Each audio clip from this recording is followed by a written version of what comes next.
Hi, I'm Ashley McBride. I've known about these Shady Ladies for a very long time, and I love to hear their stories. Their tales and opinions are not for the faint of heart, and this podcast is not suitable for children, but then neither is the music business. So, get comfortable and settle in for a trip, because you're listening to the Shady Ladies of Music City. I'm Evelyn. And I'm Susan. Some people refer to us as the Shady Ladies of Music City.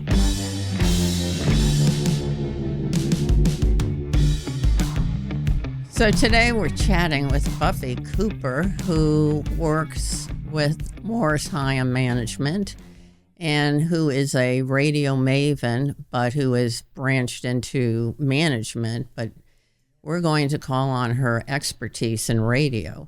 The premise of our season is then and now. And back when we were doing it, radio was king and God and everything in between, even Trumpish. Versus today, which I hope is a little more open and easier to deal with. So welcome, Buffy. Thank you, and thanks for having me. Well, I'm glad to see you. I've known Buffy for years because Lori used to be, when I managed her. You weren't there when Lori was there, No, were I you? wasn't. There goes that story. No, it was Voltriga. It was Tom. Yeah, exactly. Tom was the one that brought me up from Sony. I actually stayed, even though it went from Sony to BMG, back to Sony to, it must have changed emails 4 times to help my 14 years at Sony in promotion. Is that how long you were there? At Sony I was, yes. I was thinking about it the other night. I started with Jerry McDowell in 1996 in promotion at Curb Universal, and that's how long it's been. That's a long time. There's a lot that has changed since then and now. So, yeah, 96. Well, radio was always king. Radio was king. And you had to pander to radio or you were screwed. And if you that hasn't changed. If you don't ingratiate yourself with radio, they won't play your songs. True. I always felt like country was unique in the fact that our programmers in the country format, they want a relationship with the artist. And if you don't have one, it will come back and bite you in the butt at some point. They just need to know and I think it's a good thing. They need to know who they are as artists and what they want and what their sound is and what's behind it. And I think that's good if you're going to invest in something for your radio station. They have so much power. Really, the power should lie with the people. Yes. Well, agreed. Well, there was a time when radio stations programmed their own music, and that was a different kind of time. And then conglomeration came in, and all of a sudden you're dealing with like these super powerful people that control multiple stations, many, many stations. And they get to call the shots to some degree. And, yes, and that's scary. But for those that don't know, Buffy Cooper, working with Morris Hyam Management, they manage Kenny Chesney. And Old Dominion. And Michael Ray. And many other people. But in terms of talking about radio, I think that was one of your big fortes was Kenny Chesney for the label and for him and for the management company. Definitely. I mean, he and I have known each other since 92 when he got his deal with Capricorn Records. So even though I wasn't a part of it. So you already knew him. I already knew him. So my ex-husband, Rick Rockhill, worked at Capricorn, and he came to Nashville so that he could work Hank Jr., and it was a distribution deal, but he was being worked on Capricorn.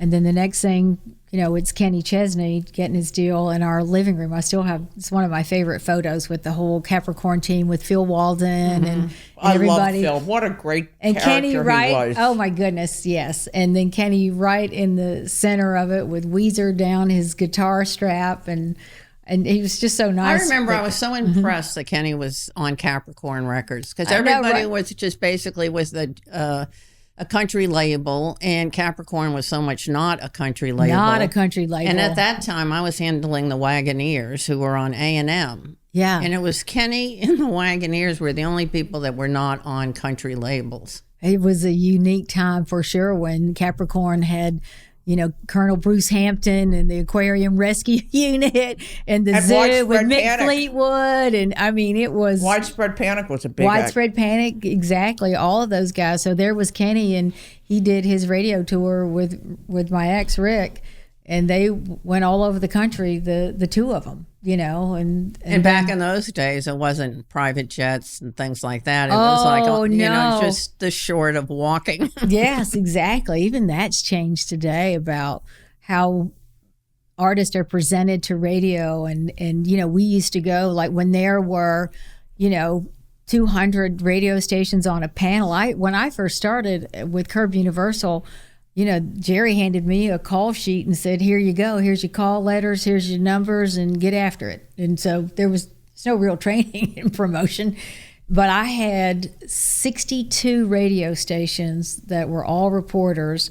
My territory was Miami all the way up to Wheeling, West Virginia, and then back down through Mississippi. It was a huge your And I loved it. I stayed in the car a lot, just driving from radio station to radio station, trying to keep your cell phone bills under control. Back then, back then cell phones were really expensive, very expensive. I used to get called out from my phone bills more than anything. Those great big phones that everybody had at the beginning. I didn't have the giant one. I remember my sister had a bag phone back in the day when she had a little convertible Volkswagen in her bag phone. It was funny, but yeah, I mean, it was about trying to, you'd get called out for your phone bills, and you're like, well, I'm doing my job. I'm calling all these. I know. I used to get into trouble because the phoners. Mm-hmm. Even Willie Nelson told me I can't call him and talk forever. Yeah, it's too expensive.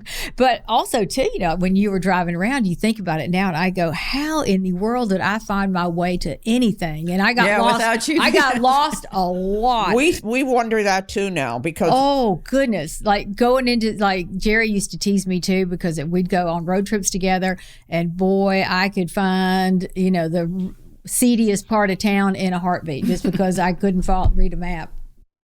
I rarely talk about Good Girls Gone Bad, the book, but when I wrote that book, I went to various women's prisons around the country, and I would rent a car when I landed. And you can imagine. Susan can barely drive. And she cannot navigate at all. I could never find anything. I could never find a hotel. I could never find a prison. I'd get so frustrated on the road sometimes. It was sad. It was really sad. And I remember going into places and giving people money and saying, will you please take me to where the interstate is? Because I had no idea. And finding some of these prisons was just unbelievable. I can imagine in rural areas in the middle of nowhere. Yeah, it was weird. The worst case for me was in Washington, D.C., and I had planned a trip and was having dinner with Mac Daniels, who now is Daniels. Yeah, everybody knew Mac. Mac's not in the business anymore. And I did not realize it was election day, and I got turned around, and I was supposed to be north of the city, and I am downtown in the heart of the city. Lost. There's so much traffic. I mean, there were police cars. That's a you nightmare, could hear that city. It was awful. And I called the hotel, and they said, where are you? And I told them, and they said, ma'am. And he was very firm with me. He said, roll up your windows, lock your doors, and do not get out of that car until you arrive at this hotel. And I was like, what? And then sure enough, there were people running down the street. There was a cop fall. I mean, it was a nightmare. And I thought, DC is a nightmare. Yeah. All from Mac Daniels. I walked straight into, it was a steakhouse, of course. Of course. I walked straight in and said, I'll have a double tequila, and slammed that thing down and went, okay, game on. Let's talk about you and my records. No, he's retired. He got out of the business several years ago. There's a lot of people, if they're not still in it, like some friends of mine are definitely in it, but some have gotten out and are now on the side that what I'm doing now with management and work for management companies or whatever. And then some, there's another guy that just retired again, and it's just like, wow, you start to see these guys start to retire that you've known for your whole career and been good to you. Has Jerry retired? No. Jerry finally retired. She did. Yeah, she did. She gave it up about a year and a half ago. Where does she live now? She's still here in town. Yeah, she's still up in Treetops. Jerry's 80. We just had dinner with her last week. She's really? 80, she's 80? And she's still sharp, man. She still consults people. She said if they call her, she talks, she'll help, but she doesn't want to be in the grind of it. So, but she's probably going to the Texas Radio Convention again this year because she enjoys it. And she has friends. And talk about a maven and something, So That's one of the differences I think nowadays, but I mean, it's not as recent, but talking about our days versus is the shift of a lot of radio people now working for management companies. I mean, management is so much more professional than during our day. Our day, it was the cousin, it was the brother, it was some bus driver, somebody that had absolutely no business background. Now the management companies are so tight, and they're like more than the label, really. Yeah, and they're, true. Taking charge of things like... Because they have radio departments, they have marketing departments, they have everything that the label used to provide, that the label stopped providing because they didn't think they were getting enough money. Or they provide, but yet the influx and the traffic and the amount of artists that one label can carry, the funnel is small, and why risk your artist? And if you're an artist, why risk your career to people that don't have time for you? And if you're with the right management company. Yeah, exactly. And, like for Clint, he's built such a wonderful culture here. He has a way of stacking the right people. And if they're not right, we all figure it out pretty fast as a team. But I mean, we're so cohesive, but we all are brought here to help serve the artist in a way that we work alongside of the labels. We work in our own, on our own, because we're developing new acts all the time. And that's where I see such a change in the business. And it changes. In what way? In a way that the labels would help you build the story. Radio would help you build the story. If they heard something that they loved, or they met an artist, you came through on your radio tour and they were like, I'm in, I love this artist. They weren't asking you about your streaming numbers. They weren't asking you about your social numbers. And now it's more and more, where labels... You have to build a career. You have to build it. Like we have developing acts right here. We have some that do not have record deals. We have some that do have record deals that are in these pivotal places where they're waiting on us and the artist to build the story. You need to have streaming numbers. You need to have social numbers. You need to have... And how can you have streaming numbers if you're not on the radio? Well, that's just that's the difference in today is. But if you look at the percentages, and I started reading, some record labels will send out the music of the artist to the same people that research the songs. Tastemakers? Well, no, these aren't even tastemakers. These are to the consumers that a company will take and say when they do research on a song. And they'll go, I like it, I love it, I hate it, I don't want to hear it more, I want to hear it more, that kind of stuff. These same people, same pool of people, and it could be 200, 300 people. But when you start to realize that maybe 55, 60% of them hear their music on the radio, and that's an older group of people. These younger artists are going after the younger ones. And how do they meet their audience? TikTok. Yeah, welcome to social TikTok. media. It's all about TikTok. That's all they live on is TikTok. social media. It's the numbers are so high of where a lot of new music is coming from TikTok. So it's so interesting because the government really doesn't approve of TikTok. Well, and I'm sure y'all read the articles too, where UMG just pulled all of their music off of TikTok. Mm-hmm. If it's produced, mastered, it's off. But we have an artist that is going to have to deal with that, and he's going to have to figure out how to... Are you saying it has to be produced? I mean, can you put on casual... He could put on casual, with guitar. He could do something, just sit there with a guitar, because I asked that question to our marketing team the other day. I said, holy cow, that's, when you're in the steps of building numbers, which somebody called it the other day, stacking the audience, where you're stacking the audience to get what you need to get the label interested, to take you to radio so that you have the story. You used to build it hand in hand, and now you do not. Bring us the story. There are some radio stations that, I don't care who you are as an artist, if you are not streaming 1 million a week, they're not looking at you for their playlist on their station at all. What happened to artist development? That's what they're doing. That's what we're doing. I know the management companies have to do it, but we're doing a lot more of it. Labels used to have whole departments, artist development.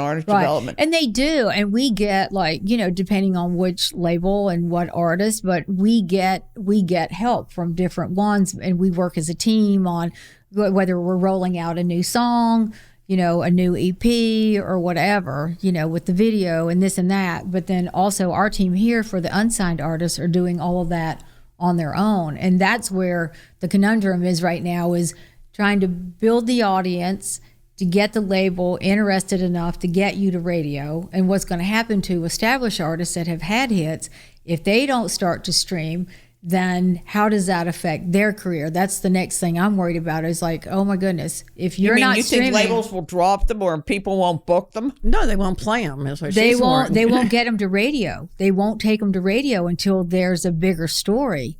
And even some of the labels that were like, we'll build the story together, now they're even starting to say, we kind of figured out some stuff that maybe that's not the best plan. So they want to stack the audience and get the artist in a visible place where, whether it's TikTok or wherever the numbers, where their streaming numbers are, where they can take it to radio with a little built-in story.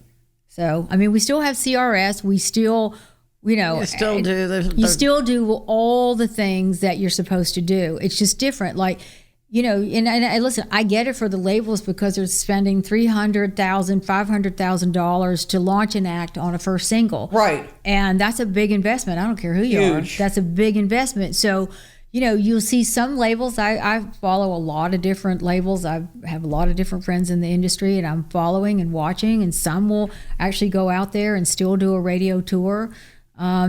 But some, they would like for you to find a tour and put them on so that we can bring radio out to see them. It's different. It's different out there. I think young artists have to go out on the road and build their own fan base. I agree with that 100%. And I think that that's the only way that they're going to be able to break through. Is they need to go out, they need to do some grassroots touring and get, build a fan base, and then they can go to a label. But without a fan base on the road, and if you can't get played on TikTok, then I mean, you're screwed. TikTok is quite the quite the platform for young artists that have nowhere to go. And I mean, you can do the old-fashioned radio tour and meet and greet and kissing ass and all of that.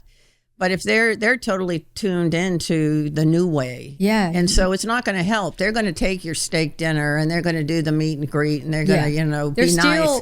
But they're not going to play you unless you have the story, and that's interesting. No, it's very interesting. It almost makes it better, because you can kind of mold and form your artist. It's hard at the because beginning. not all artists are streaming artists, because their audience could be a little bit older. Even the more established stars, these big stars, their streaming numbers aren't knocking out of the park like some of these kids that are coming in with 3 million, 2 million, just like lighting it up in a great way. So you just have to find your audience, and you have to find the balance in all of it. And that's, as managers, that's part of the job. I see that artists have to go out on their own and tour, and especially regionally to begin with. You have to show growth too. You have to show growth along the way. We were talking to E.B. McFarland the other day for the podcast. She made a very interesting observation. Maybe it wasn't an observation, but a fact. To me, it was an observation to realize it. Was that what acts need to do nowadays is create their little lifestyle thing that people identify with. And with, social media and the internet, you have access to the whole world, not just your town or the town that's playing your music. Right. And people like Jimmy Buffett, people like Kenny Chesney, Eric Church, they build these communities, Taylor Swift. And that's the community that you take with you. And for a lot of the acts, that are such huge superstars, it may not get the airplay that they used to get, or the streaming numbers, because they tend to get the airplay. They don't get the streaming numbers. Their shows become the big events. Events. They're the linchpin to everybody else being on the show. If it wasn't for them, they wouldn't sell the ticket. And it's interesting to see how it's all broken down to these communities now. And it's funny, you try to get radio, like when you say, well, you don't have streaming numbers or you don't have research. Our research for, say, Kenny, for example, is about 50,000 people inside of a stadium, 3 nights in Foxborough. Yeah. Am I listening to the 200 people that the radio station may be researching, or am I looking at the 150,000 people that spent hard-earned money to go yet And how another expensive Kenny. concerts are. Oh, It's have to listen to expensive. the I had no 150,000. idea. Parking. And that's the whole thing is so many of the gatekeepers and listen, they still are the gatekeepers to a lot of artists' careers. And the reason is because there is a cume that you cannot find gathered in one place anywhere for any artist. So if the cume is large, and that's, listen, when you've got number one records that are, 31,000, 31 million in audience, that's giant. 35, 40, it gets really up there. You've got kids that are, that are streaming extremely well and staying inside of the Hot 100 for weeks on end, but then you have the guys that are filling stadiums and those artists. So there's a balance in all of that. And it's hard for us sometimes to swallow that a gatekeeper is going to wait for the story, wait for the streaming. And if you're waiting for the story or you're waiting for their own research, now used to you could get a read on a record at about 150 spins. Now I'm hearing 300 spins. They don't even have 300 spins. And then, Scotty Michaels that I worked with, he said, Buffy, until this record is at 400 spins a week, I just don't think we're going to see what we need to see. And then it'll research. And I'm like, 400 spins? What's and it's like, oh interesting- my gosh, it's like 25 weeks later and we're still waiting on a story and waiting on the streaming. I know, in and country waiting on- radio, it takes so long for a record to move up the charts. But at I least know, you're and- given an opportunity to try to, tell a story. Back in our day, when our superstars stopped being played on the radio, we went through this a lot. They stopped playing Willie. They stopped playing George. They stopped playing Tammy. Right. They stopped playing Emmylou Harris. All the people that we worked with eventually got to a point where country radio was no longer going to play them. Right. Didn't mean their careers ended. They were the superstars. And But And they we didn't have couldn't recurrence. even tell a Right. story. They We- didn't get recurrent play. Like Tammy never got played on the radio. isn't that amazing? It was shocking to me, even after she died, right after she died. That's crazy. But yeah, I mean, it's a. But today you have an opportunity to go elsewhere too. You do Right. have the chance to tell the story or to do whatever. Well, and to exactly. stream and Well, like Sirius XM is, like I was looking at some of the stats on one of these perceptuals that went out for an artist and do you like the songs? And I was looking at their numbers and it was interesting to me because, there were 56% that actually listen to and find new music on the radio, but there were also 33% that have satellite radio, and that's where they're listening. And then I thought, okay, well and I know what Kenny's audience is really great with No Shoes Radio. He's always going to have a home for his music and what he wants to say as an artist and do as an artist. And he really leans in. You can tell that is him. It's not manufactured. It's him all over that. But when you realize that there are other avenues like that, those are good things. That is actually a place of discovery. And as you're aging as an artist, there are at least channels and places to go for people that want to hear, whether it's a Y2 Country and that's or a great Willie's thing Place or because so all often that it allows stuff. the artist the opportunity to spread out too and to do unexpected things or to do things that they're passionate about in some other way that the label would have said, well, that's not commercial enough. And now they have a different opportunity. Well, and so plus true. Americana's taken up a lot of the additional airplay for country artists. And, Yes. artists like Randy Clark that were initially just country are now Americana, and they're getting a lot more spins and a lot more attention than they ever did And before. Americana artists are on the country music charts too. Right. And who's to say what's that's the big conversation these days. Who's to say what's country and what isn't? It's always been a mishmash of everything. And if your record doesn't research, like you see records come up and down, and now it's used to freak out if you lost your bullet on the chart because you were down Right. 30 spins. Well, now one radio station can be the reason for that. One chain could be the reason for that because it is such, a corporate business now, and there is so much group programming that's done. That's a part that I miss, is that you don't need to go to certain markets anymore because that person, as much as they may love the music and do a great job at their radio job, they're not going to be the decision maker about whether or not your song is going to be added to their playlist, it's coming from somewhere else. You know, Right. it's coming from somewhere else. An attorney and that somewhere. happens in 2.5, I would say 2.5, two of the big chains. And then the third one is a smaller one, but it definitely, even though they're not telling the programmers sometimes what to play, they have such an influx of, things added to the playlist for incentives or whatnots that there's no room for them to actually play what they want to play sometimes. So you hear all sides of it. And, and I actually feel bad for a lot of the programmers sometimes that have lost control, the ones that had real passion and lost passion. It's hard to keep that kind of passion that was there if you're not really part of the decision making. Yeah. So that's what's happened in a lot of areas, it's everything different, has become so corporate. Yes, but there's still the gatekeepers because you still can't manufacture that kind of cume anywhere, and you have to realize that they too play a part into who's going to be part of the CMAs or the ACM awards. You know what I'm saying? Like, I just read a really interesting article in NPR. It was all about Beyonce, but it said so many interesting things about country radio as a whole, not even about race or anything like that.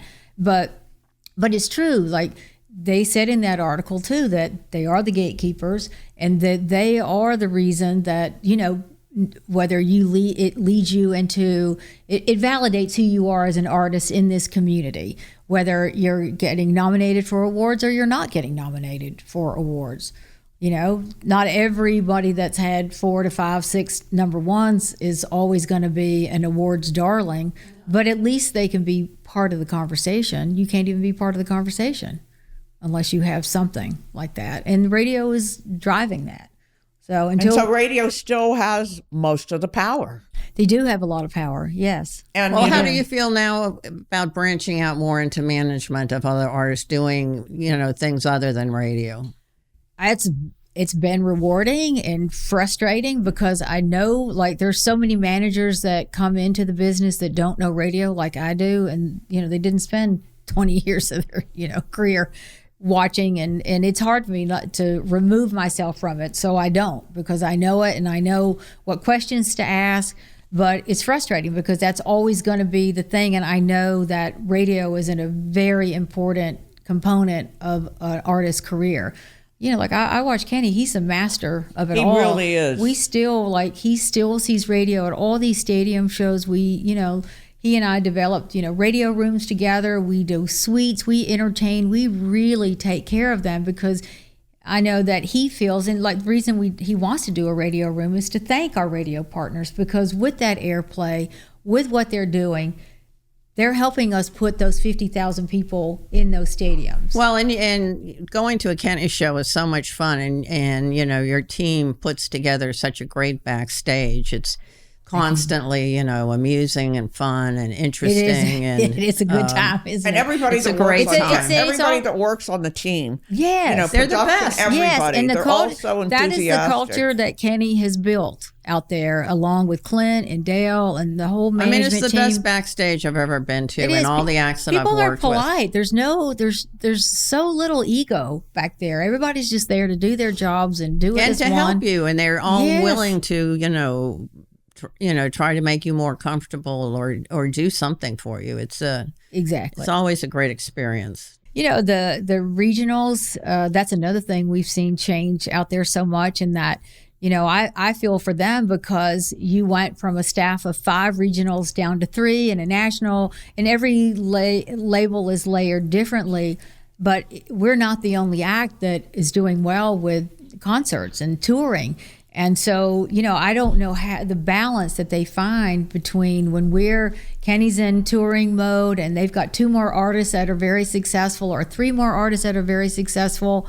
I always think not so much about myself. I mean, I do, but I always think about them and like, oh my goodness, how are they? That is a lot of shows, and you have to have enough bodies to cover it. That's one reason I stay in it like I do. Is like, if they can't cover, there's always me. There's somebody, and the labels are really great about having somebody out there to help you as often as they can. So, well, that's a shift with the labels too, you know, because they used to have so many promotion people. They didn't like you getting anywhere near what they were doing. Right. Yeah. So I didn't realize they've cut the staffs that much. Yeah. I mean, yeah, they're all very different. They don't need them. Some labels still have full staff like that, and then others are layered differently on a national because everything is so now, you know, consolidated with programming. What about the independents? Are they ruling? I mean, like the independent promotion people? Not really. Like, you know, back when Kenny signed with Capricorn, that's how I met most of my friends.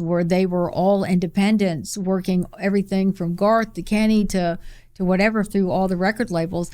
There are definitely a handful of them out there that do that, but you know, a lot of them too, you know, to get your records played, you know, some of this stuff is never going to change. It's, you know, there's going to be some promotional value that needs to be addressed before you're going to get on that. Like a refrigerator or two. like outfitting your family for the fall school wardrobe. It usually isn't promotional for something for the radio station. You need an air conditioning system. Oh my goodness, I know. It's not as, I haven't come across that where, you know, they don't people dare anymore. People would order 3 meals and take them home. You know, I haven't we ran into that. I haven't run across that, you know, in a while, but they all know you now. So yes, and so they're not going to, you know, try to get you to feed their family because not after this many years. But there's a lot of respect between a lot of us. And listen, there's always going to be those guys that are or girls that are going to give it a bad name, but they're few and far between. You know, I mean, I think that they have felt the shift too in all of that, and we still treat them. We wouldn't treat them any differently. Like whether you have control over your playlist or not is not going to be the reason that we're not going to invite you into a radio room.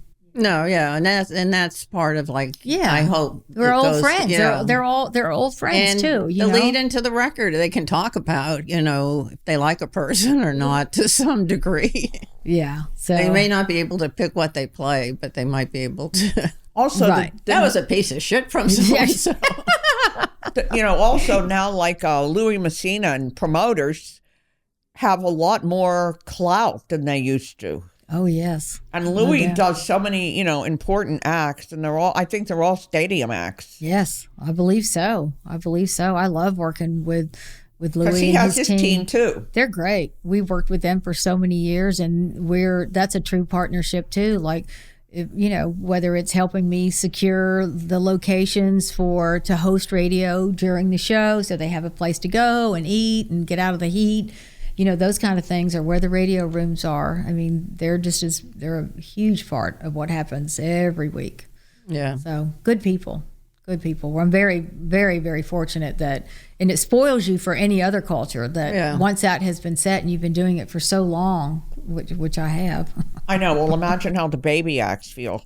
Who do they get to believe in them enough? Right, exactly. But it happens, like, you know, it'll be. Oh God, it happens. It'll be like, look at Megan Maroney, who is now in the spot that Old Dominion was in, you know, on the tour this year, and I'm real excited to see her as an act, and I'm excited to see, you know, how she works that stage, and I can't even imagine if I'm her. I'm thinking, oh my God, that stage is so big. It's so big. You know, we've seen a lot of acts, you know, come and go through the years that have come out with Kenny. Unbelievable. I remember that's where I first saw Miranda Lambert. Mm-hmm.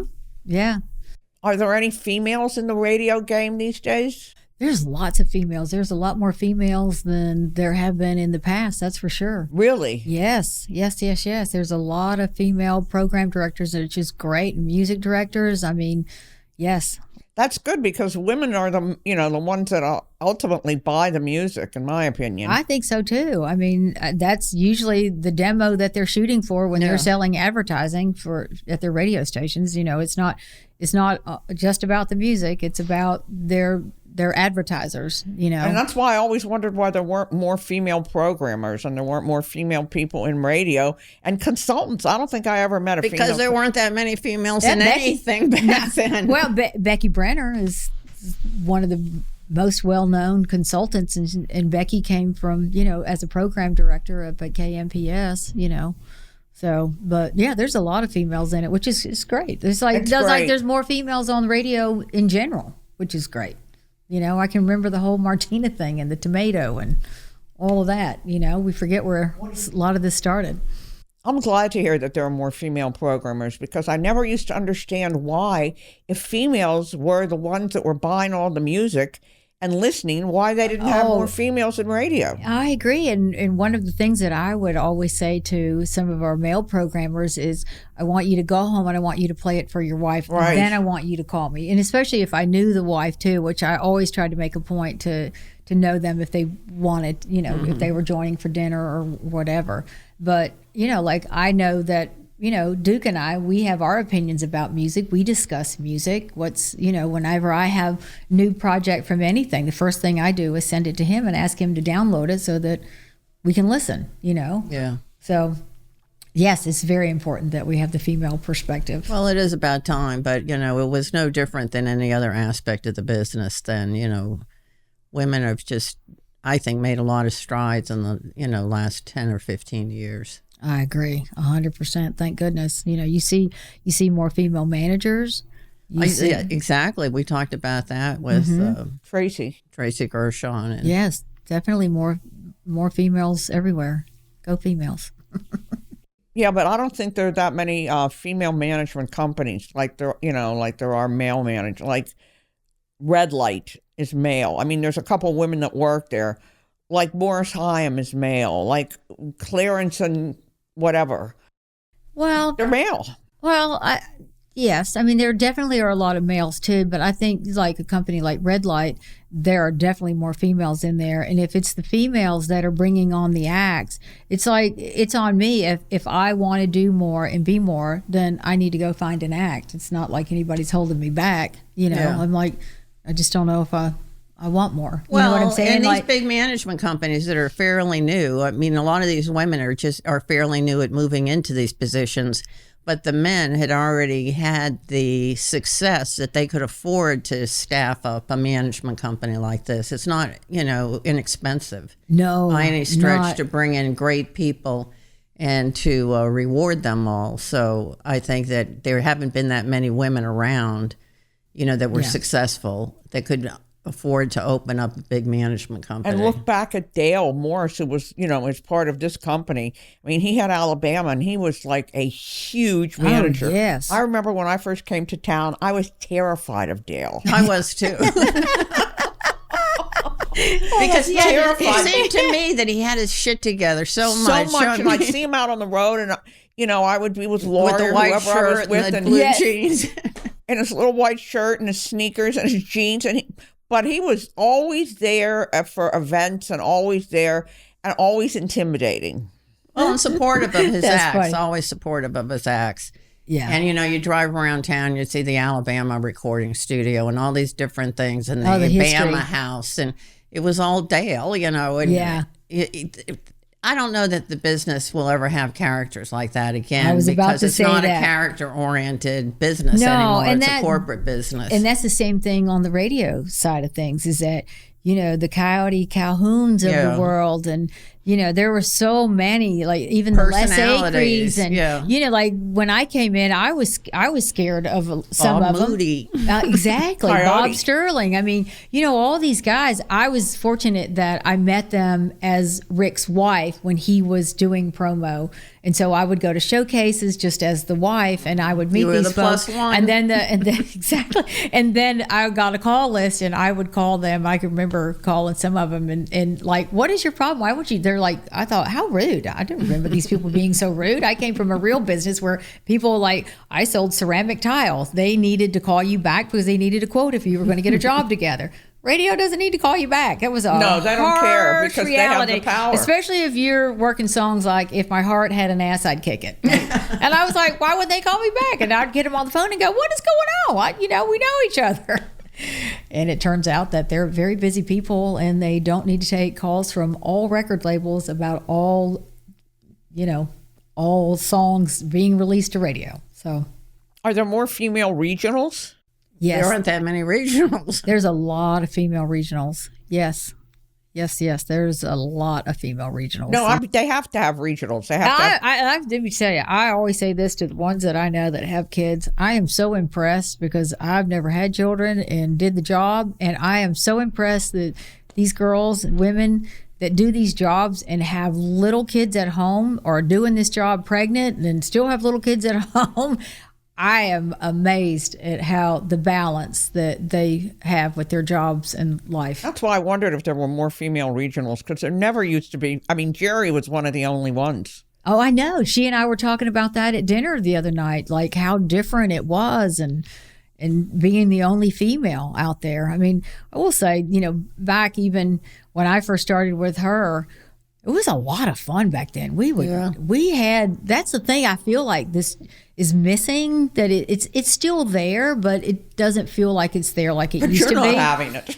I'm not having it. But we used to have fun. Like after chart days, we would all go to whatever place we were going, and have drinks and either celebrate the wins or go, that was a beating, But see, just like there's not as many characters, there aren't as many characters in the music business, in the No. music either. Yes. It seems to me the Jelly Roll is the only one that's come along that is a character. He's very interesting. And He is very He has a interesting. lot to say, and he doesn't, him going to legislature like that was pretty gosh darn impressive, I have to say. I know. I'm really impressed with him. And, too. He's I really like his music. Who are we to say whether or not he was a going to be a country act or not? That's why I'm feeling like the format is really it's breaking down some barriers or some stigmatisms that have been put there for years. But I remember when I first got to Nashville, there were a lot of characters around too, managers. Oh, I used to hear stories about one guy that used to have a saddlebag.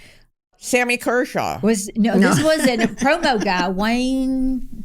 Anyhow, he had a saddlebag and he would walk into a radio station and pull out his CDs and put the CDs down and put the gun on top of it. And this was like, wow, no, that's how you get some records played. Yeah, no, that would. No, those days are gone. They're long gone. Thank goodness, I guess. And they're gone with the artists too. There aren't that many characters. Everyone's so. This whole thing with PC and everything having to be, approved by everybody has kind of taken the flavor out of stuff. Yeah, I don't disagree with you on that. Of course, now I'm glad to not have an artist that's spouting off out the mouth and saying things that they don't need to say and having to cover the tracks.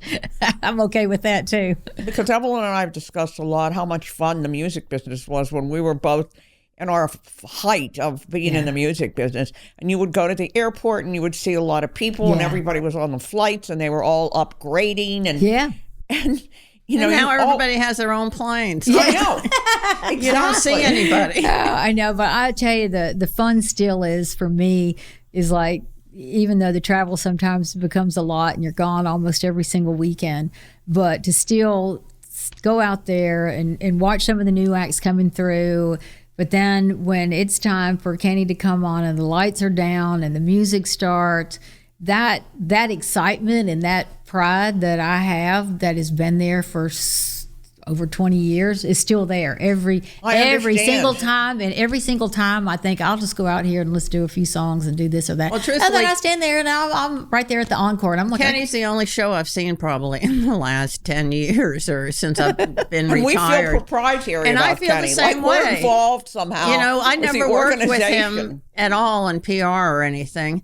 Yeah. But, I feel great pride when he takes the stage I for do the too. whole Me too. organization. That Me too. That I can't believe these you work people with have him. done this, I mean, I do, but I still have that pride and that sense of joy to have known him from the very, very beginning, getting that first record deal to where it is now. I'm just But blown also away for the by it. industry, because when, my first client in country was Randy Travis. And when he started being able to sell out arenas and stuff like that up in the Northeast, it was, the talk of the town that he was selling so many tickets. It was before SoundScan, and he was selling tons of records, selling tons of tickets, and nobody could believe it because it had been traditional for like the Georges and the Tammys and the Willies to play like 5,000 seat places, and they played a shitload of them, 300 plus a year or something. But, that's the size building. They would play the auditoriums and things. Right. And then when Randy and that group came along, all of a sudden they were playing arenas. Now to see so many country acts playing stadiums, that was unheard of. How That many had play never stadiums? happened. Well, I know that Taylor, Kenny, is Jason Aldean play stadiums? I don't believe so. He's played them with Kenny, but I think Eric Church plays. Eric Church has done a handful. But when we were Morgan doing Wallen, some probably. prep for just some stuff coming up with Kenny and stuff, and then you realize that he's already done 179 stadiums. I mean, that's unbelievable. The Really is numbers. unbelievable because Yeah, I that's don't crazy. see that many other country artists Like playing stadiums. Luke Combs has grown into a stadium act. Morgan Wallen, of course, and it's great to see. It's great to see that come on and be It's that. just But unbelievable. then you go back and you look at the amount that Kenny's done over the years, and it's just like, wow, this year he would have surpassed 200, and that to me is an amazing stat. It is amazing. It is. Yeah. He's right up there with Buffett. I mean, and just think of the numbers of people, with the average place being about 60,000 probably. I mean, it's just mind-boggling. And they all know all the songs. They all They sing know along. every They know lyric. everything. Yep, I love standing up there and watching the fans and the Sing singing along. and the dancing and And all of that. watching the backstage. Everybody's happy and up and, so supportive. It's like, this is what we've worked for. Because everybody's making money. See, that's the thing. Everybody's happy because they're making a lot of money.